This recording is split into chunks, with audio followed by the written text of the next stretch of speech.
Ce roman est inspiré par la vie de mon grand-père paternel, que je n'ai pas connu, puisqu'il est décédé avant même que mon père ne se marie.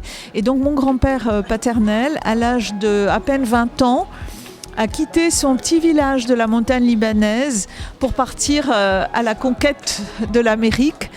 Et les candidats au voyage à l'époque ne savaient pas grand-chose de l'Amérique. Alors Amérique du Nord, Amérique du Sud, Amérique centrale, ils allaient vers l'Amérique sans trop savoir vers quoi ils allaient. Et par les hasards, des rencontres, des bateaux, de toutes sortes de choses, il est arrivé en Haïti à la fin du 19e siècle, en 1893. Donc il a fait partie certainement des premières vagues de l'émigration qui a concerné tout le bassin méditerranéen pour les Amériques. Et donc il va commencer évidemment avec très peu d'argent, un petit pécule. Il va être ce qu'on appelait à l'époque un bouette-nando, c'est-à-dire un colporteur transportant sa marchandise sur son dos. Mais à force de travail, d'acharnement, il va, au bout de 15 années, avoir quand même un commerce qui marche bien. Il repart dans son village de la montagne libanaise, donc il repart au Liban en 1908 pour se marier dans son village. Donc il épouse une fille de son village et il revient avec elle en Haïti pour s'établir et commencer à faire une famille. Et donc ces 5 enfants, dont mon père, vont naître ici à Port-au-Prince, dans une maison qu'il aura fait construire rue du Centre.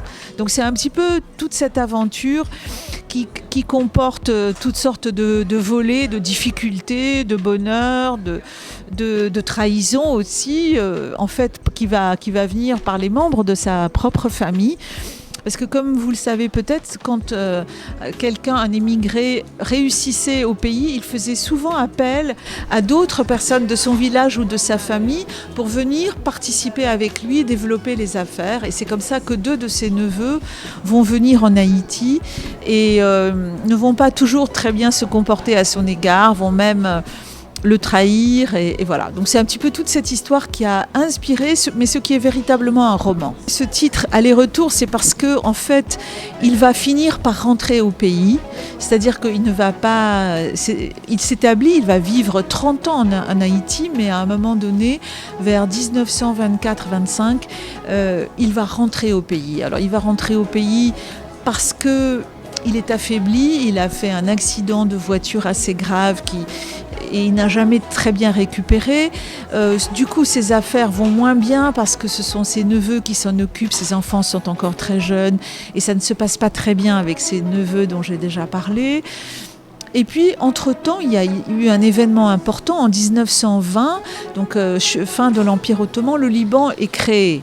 Ce n'est pas encore un pays indépendant, mais c'est un pays qui existe alors qu'il n'existait pas de Liban en 1893. Donc pour tout cet ensemble de raisons, il va repartir. Donc l'idée de l'aller-retour, c'était de border les 2. En fait, tout le roman se déroule en Haïti. Et c'était pour faire référence à sa vie lui-même. Mais en effet, on peut comprendre que lui-même a fait 2 allers-retours déjà, que moi, ma vie se passe en aller-retour finalement entre la France et le Liban, et que moi, encore aujourd'hui, je fais des allers-retours avec Haïti. Donc en effet, on peut interpréter ce titre de différentes façons.